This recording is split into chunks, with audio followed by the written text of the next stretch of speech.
With The Guardian's unstoppable rise to global dominance, we at Guardian US thought we'd run a series of articles for fans wishing to improve their knowledge of the sport's history and storylines, hopefully in a way that doesn't patronize you to within an inch of your life. A warning: if you're the kind of person that finds the blizzard too populous, this may not be the series for you. Actual dominance may not be global or dominant. When Arsenal won the 199,091 league title, with Liverpool 9 points behind them but a further 7 ahead of third-place Crystal Palace, it felt like a reinforcement of the modern-day order.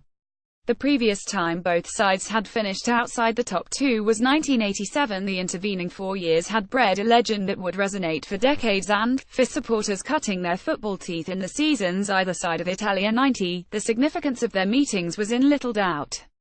Arsenal v Liverpool, Liverpool v Arsenal. It was the top flight's hottest ticket.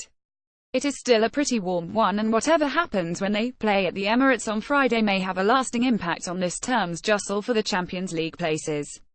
Last season's fixture certainly did. Had Liverpool not won a topsy-turvy encounter 43 on the opening weekend, Arsenal would have snatched fourth place ahead of them and avoided an autumn second-string strolls against Bate Borisov.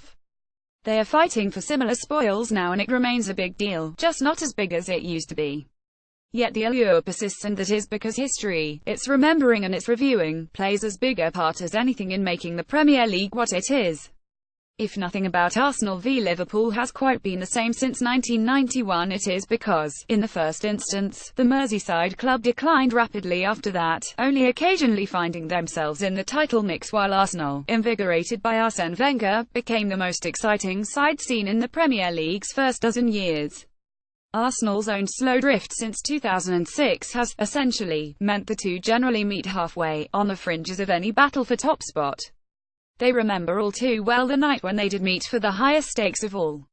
Simply Google the date, the 26th of May 1989, and the most visible entry tells the tale. That is how deeply Liverpool owe to Arsenal, and Michael Thomas' dramatic late decider for the Gunners, are etched into football folklore and into wider sporting culture, too. No English top-flight season has ever had an ending of remotely comparable drama. "I don't even like watching my goal in case Ray Horton tackles me," Thomas said later.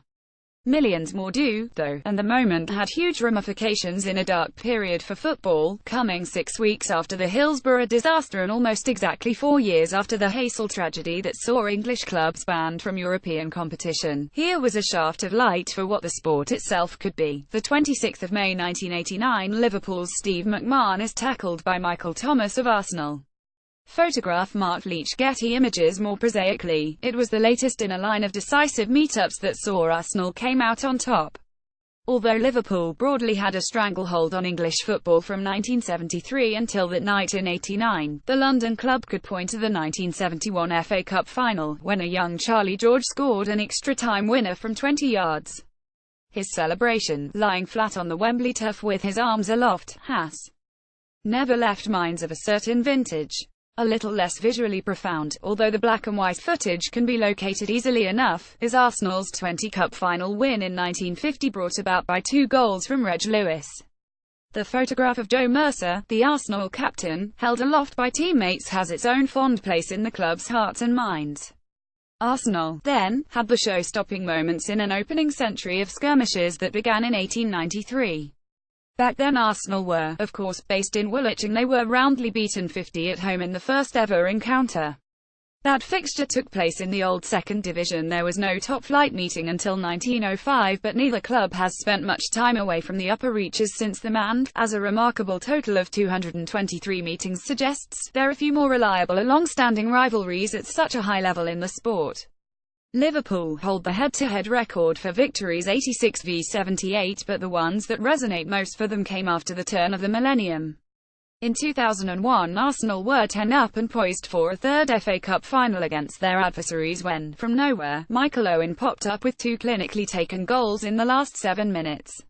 It felt all the sweeter for Liverpool, and the more gutting for Arsenal, that their centre-back Stéphane Henchoz had not been penalised for an earlier handball on the goal line. Arsenal had finished runners-up in the league to Manchester United, with Liverpool third, and would go one better in both competitions the following year. There was more to come in 2008, when Liverpool scored twice at the death to settle a thrilling Champions League quarter-final at Anfield. They won 53 on aggregate, serving up another reminder that the one part of Liverpool's success Arsenal cannot really touch is their far superior level of success in Europe. High-scoring affairs have become commonplace in recent years. The André Arshavin-inspired 44 in 2009 is perhaps the most notable, but Liverpool's 51 win in 2014 and a 41 Arsenal success a year later also stand out. Nobody would bet against the goals flowing again on Friday. The memories surely will too, and, beneath it all, there will be a mutual respect between two clubs whose relationship has been friendly and sporting. What they would both give, though, to be fighting for a place at the head of the table, rather than merely a seat at it.